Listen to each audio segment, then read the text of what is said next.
let's take a look at what we're going to do about couplers. So, as you know, the frame is energized. It's on the track, gets voltage. DCC, it gets 18 volts. What we don't want is a coupler like this, KD148, which fits perfect. I had to do a tiny bit of filing inside the coupler pockets, but basically the height is correct.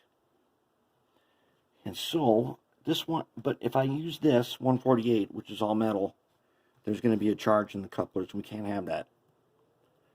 We don't want that. They're not insulated. So what I've got here are two Bachmann Easy Mate couplers. You can see here. Let's take a look. That is an Easy Mate coupler that I have coated with ZEP Graphite. And I've done just a little tiny bit of polishing. It's all plastic, and this graphite is not conductive, but it looks pretty good. And it works in here.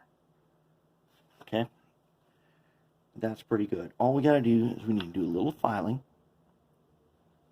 and then we can put the Easy Mates. Now I know the Easy Mates are plastic couplers, and you don't want to be pulling super heavy trains and have a knuckle break off.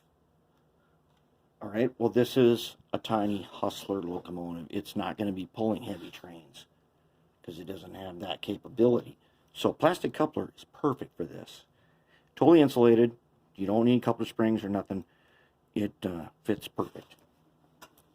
So the Easy Mate couplers are the way to go on this.